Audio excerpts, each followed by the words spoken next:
Think you're smart, huh? The guy that hired yous, he'll just do the same to you. Oh, criminals in this town used to believe in things. Honor, respect. Look at you. What do you believe in, huh? What do you believe in? I believe whatever doesn't kill you simply makes you stranger.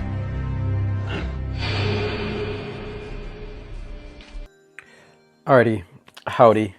I had a completely different direction I was going to take today's lesson, but I just came back from my swimming lessons, and when I'm there, I kind of like to detach from everything, and after swimming, I sit in the steam room.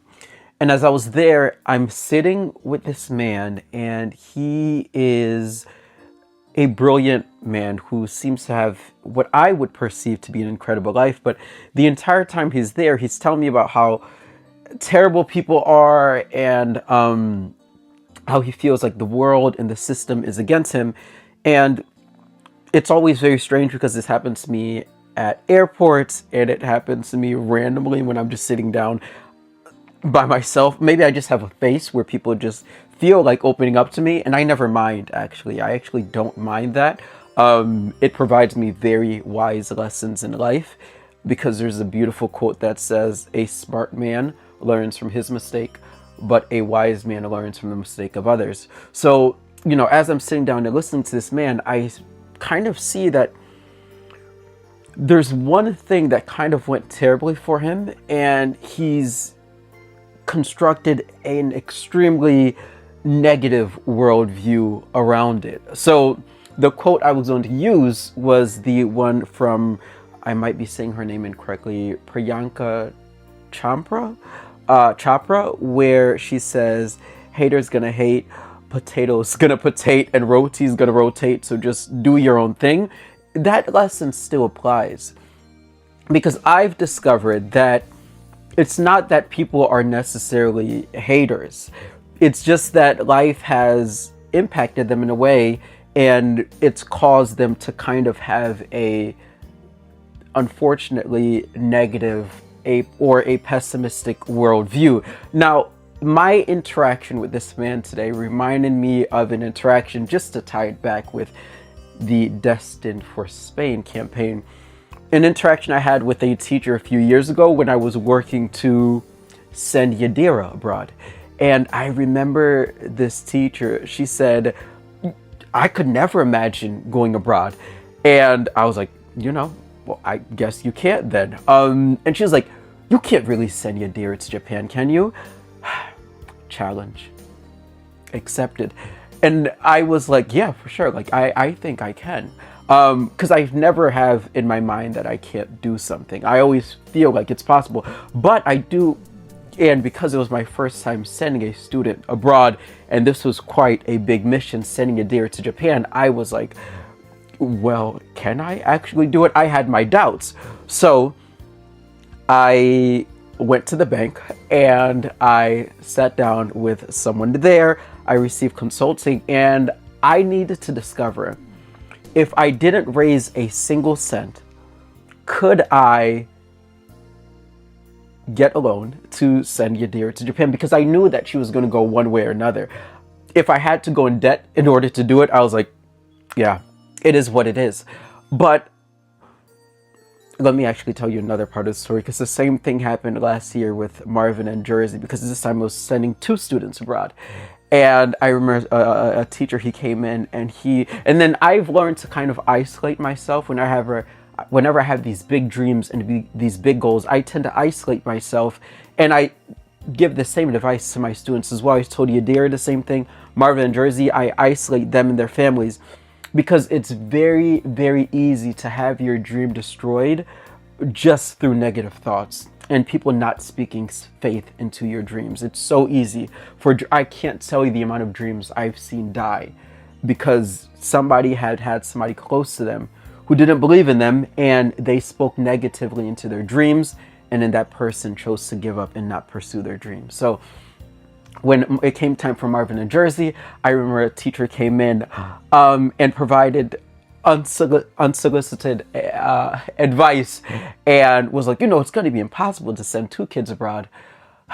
And, Jay, my mentor, and I, we work on different sayings to kind of like, how do I say it? Like, let people win and to detach from the situation, because I'm not going to argue with somebody who's never going to see things the way I see things anyway. And I was like, yeah, well, I see your perspective. I can see why you'd say that. If I were you, I'd probably think the exact same way.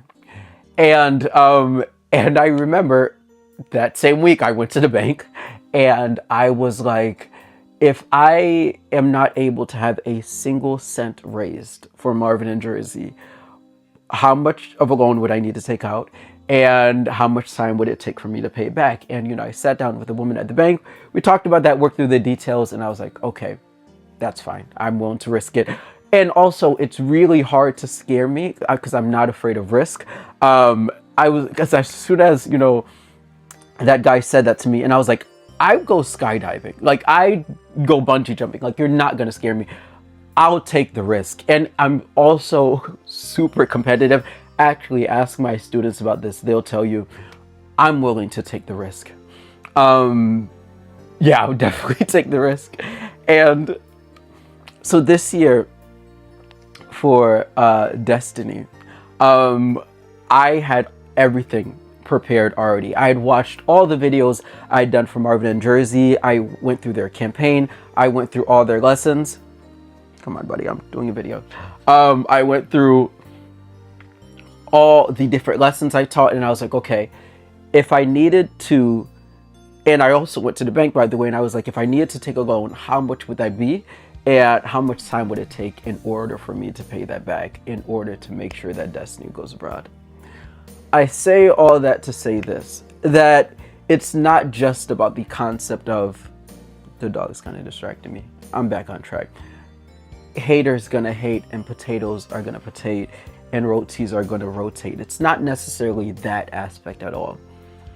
And I don't think these people were haters. I think they were just extremely cautious and just didn't see the vision that I had in mind. Rather, what it all boils down to is this. What do you really believe in? Like, what are your thoughts? What are your beliefs in life? How do you perceive the world? Do you perceive people to be for you or against you? Because even in the absolute worst case scenario, I had a way to send these students abroad, but thank God I didn't need to do that, because I genuinely do believe that people are kind, supportive, helpful, and want to do their best to support you. And I think that, and I genuinely mean this, there are more dreamers out there than there are people who are disbelievers and are cynical. I believe that most people are actually extremely optimistic and want to do good and reach out and want to leave a positive impact. I genuinely believe that. So when I walk up to people and I meet people, I'm like, well, this person's going to help me somehow. This person's going to bless me. That's genuinely what I believe in. So to wrap all of this up, if somebody were to ask me, what do you believe in? I would say, I believe what doesn't kill you simply makes you. Actually, I think it just makes you more optimistic. I don't think it makes you a good or bad person. I think you just start to believe in yourself more because you take more chances. That's the lesson for today. Sorry for the doggy. Bye. People always talk crap. Listen, haters gonna hate, potatoes gonna potate, rotis gonna rotate. Who cares? You do what you do. I'm so putting that on a t-shirt.